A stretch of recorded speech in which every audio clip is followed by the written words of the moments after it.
Hey guys, Denobi here, and welcome to my review on the GE Watt Station, designed by GE. And decided to make this little video here because I went on YouTube, and when I was in the process of purchasing this unit, there wasn't really personal customer reviews on this particular unit.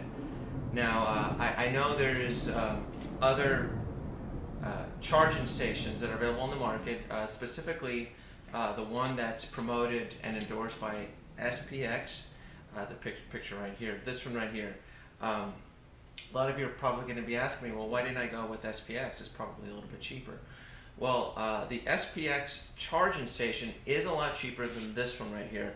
This, the Watt station from GE, I paid $1,000. It was $9.99 on Amazon.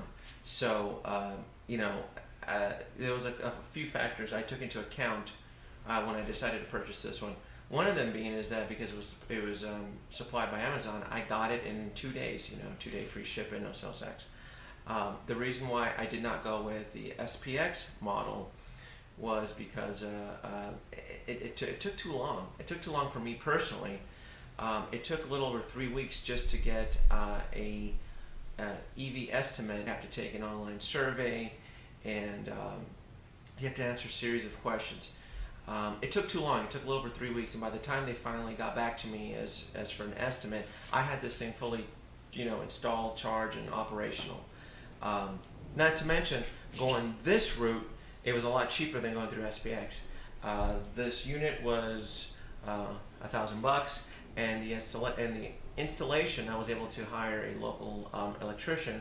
He came in, gave me an upfront price, and he charged me $360. So in total, this the whole process was $1,360. SPX gave me gave me an estimate of $1,600.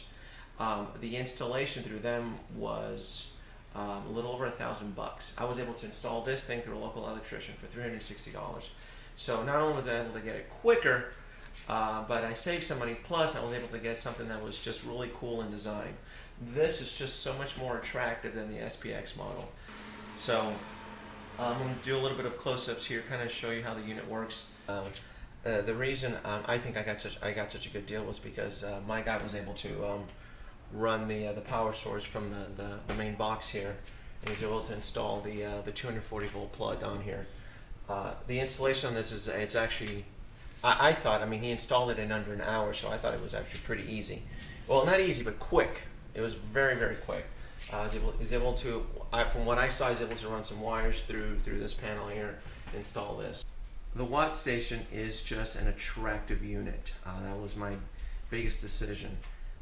I felt that a charging station should reflect the aesthetics of the unit it's going to be charging, and I like the Volt. I think the Volt's a very attractive car.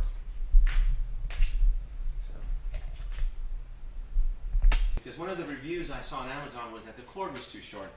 Hopefully in the future I will be probably getting another electric vehicle, so I wanted to make sure that this charging station was able to accommodate the one electric vehicle that would be here, and the second vehicle that would be over here.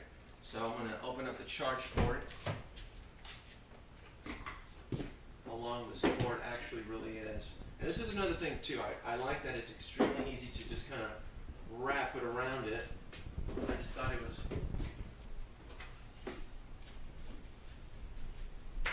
completely long, and I still have plenty of slack as it's being charged on here. So the idea is that this cord would just run over the second vehicle, and I would still have more on this. I mean, this is pretty long. The actual box says it's a 16. As you guys can kind of clearly see, this is probably the only pet peeve I have about the actual charging gun, is that there's no LED light. I believe the SPX and the charging unit that comes with the actual Volt has the little LED light, so that you can kind of, when you squeeze the gun, you can kind of see where you're actually sticking it in. It's not a big deal. I just thought it would have been kind of cool to have it. You know, charging is very simple. It sticks in. I didn't have any trouble sticking it in. So it works. It does its job.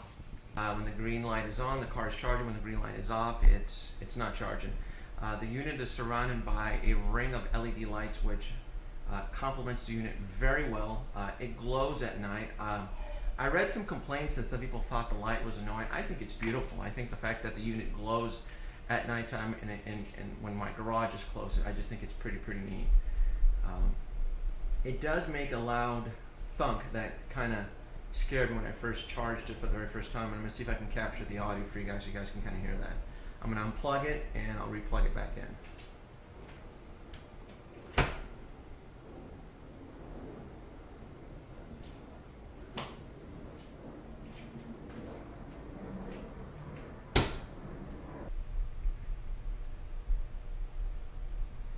Probably wish he would have installed the unit a little bit higher so there wasn't that little twirl, that pigtail twirl, but that's okay, I can live with it. It works. There's a little hook system pulling, there's a little hook inside there, and it keeps the gun from slipping out.